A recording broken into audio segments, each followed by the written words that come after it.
Full Contact Podcast, buckle up, you heard, like, follow, and share. Like a ming, you heard, we dare. Pulses of the port, and why do people leave?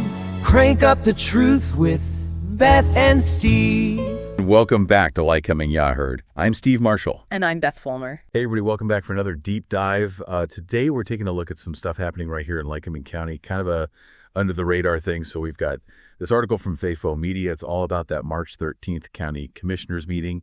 And we'll also be referencing the actual meeting agenda itself. Pretty interesting stuff. Plus, I've got some background information on Blood Disorder Awareness Month too. So yeah, we're going to unpack all this and see what's what. Sounds good to me. Yeah. Yeah, it's always fascinating to see how these kind of seemingly separate topics can give us a much bigger picture of what's going on right here, in our own backyard. You hit the nail on the head there. Yeah. Let's kick things off with that FAFO Media piece by Mustin, Hale. They talk about Sarah Pilacik from the Eastern Pennsylvania Bleeding Disorders Foundation. She was addressing the commissioners during the meeting. One thing that really jumped out at me was that stat she shared about 1 in 100 people living with a blood disorder. And a lot of times they don't even know. It kind of makes you think. For sure. It really does highlight how important awareness is, right? We kind of just assume blood disorders are pretty rare, but that number shows they're way more common than we think. And of course, finding it early is so crucial to treating it effectively. And wouldn't you know, March just so happens to be Blood Disorder Awareness Month. I was looking into how this whole thing got started, and turns out it goes all the way back to President Ronald Reagan. He made the first proclamation back in 1986. Wow, that's interesting. And, Reagan even specifically mentioned hemophilia in that proclamation, pushing for better ways to diagnose and treat it.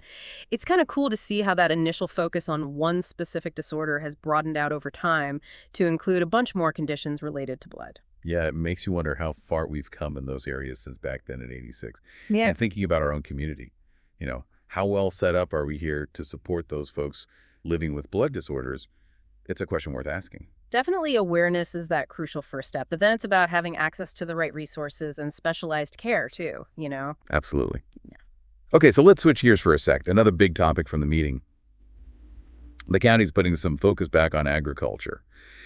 FAFO Media mentions the possibility of turning some county-owned farmland into something that actually produces. Okay, interesting, especially since that county farm right now is home to things like that MDJ Waitman's office and the pre-release center.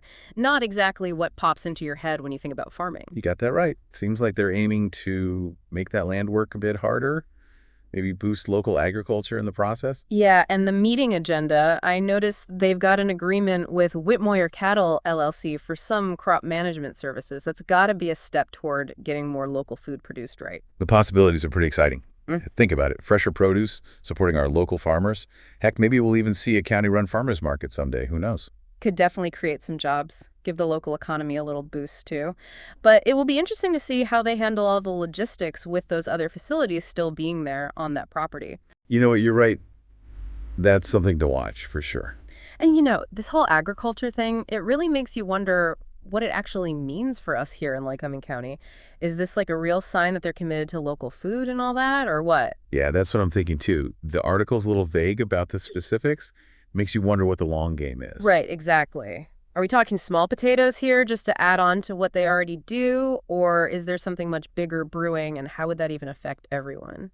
Well, I mean, for one thing, maybe it means more people have access to fresh produce, especially those folks living in areas where grocery stores are few and far between. Yeah, makes sense. And if they're working with businesses that are already here, like that Whitmoyer Cattle, it could be a win-win for the local economy, kind of a ripple effect. It also makes me think about the environment. Like, could this be a step towards doing food more sustainably in the county as a whole? You're right on the money with that one. It'd be interesting to see if they go the extra mile with stuff like organic farming or, being smarter about using water. And what about the money side of things? I wonder how this all fits into the county budget. Will they need to free up more funds for this whole initiative? That's the million-dollar question, and I bet we can find some clues in that meeting agenda. It usually shows us where the commissioners' heads are at when it comes to spending priorities. Speaking of which, something else caught my eye in that agenda, that vote on the LRTA. That's the Local Economic Revitalization Tax Assistance Act. It looks like it's all about trying to fix up certain parts of Williamsport, specifically commercial properties in zones 1, 2, and 3, and even residential ones in areas they've labeled as, run down. Oh, yeah. That LERTA is a big deal. Tax breaks, that can really get people to invest in places that need a little love. But you have to wonder about the downsides, too. Could it end up pushing out the folks who already live there, like gentrification and all that? Yeah, those are legitimate worries, for sure. We got to think about the long-term impact on people and the economy, both. So where does LERTA fit in with everything else they're trying to do?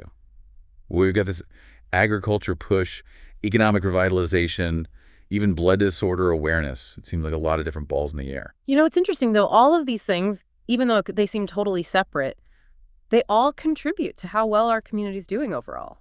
You're right. A healthy community means good food, a strong economy, and the resources to help people who are dealing with health issues. All of it matters. And it falls on those commissioners to balance those different needs and make choices that are good for the county as a whole. Not an easy job.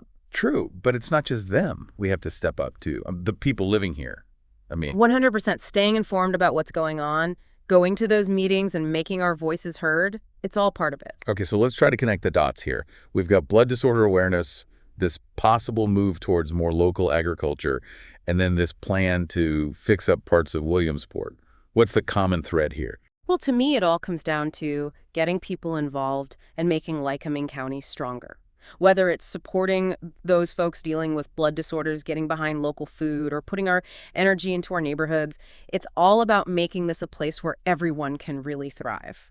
Kind of like a puzzle, huh? Yeah. Where every piece makes the bigger picture. And we're part of that picture, the people who live here. Exactly. And by understanding what's going on and taking part, we have a say in what our county looks like down the road.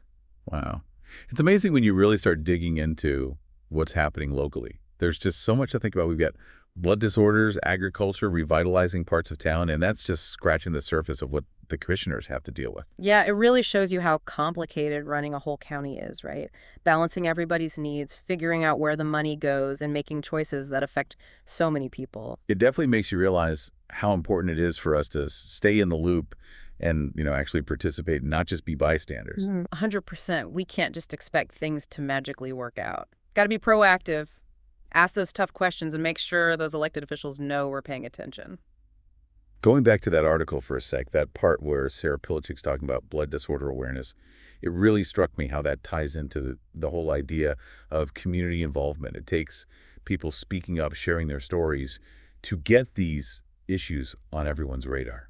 It's so true. Change usually starts from the ground up.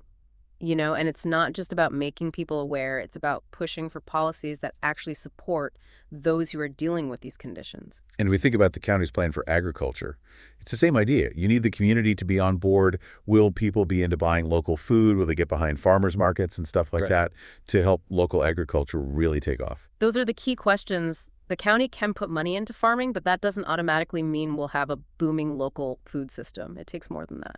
It makes you think about education, too. Do we even really know where our food comes from?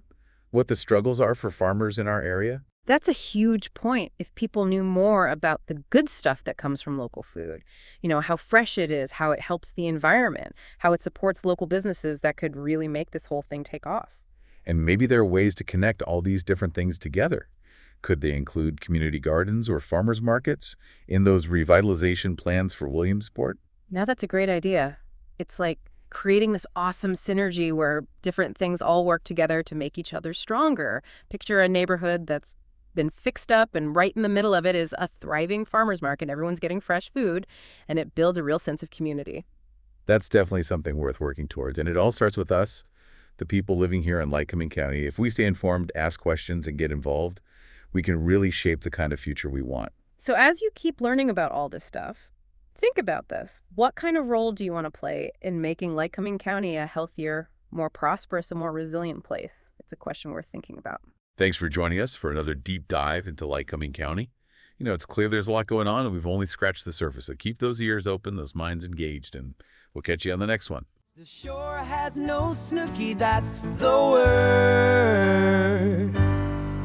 And Missy Lane's sugar cookies slap, you heard. Like, follow, and share. Lycoming, you heard, we dare. Pulses of the port, and why do people leave? Crank up the truth with Beth and Steve.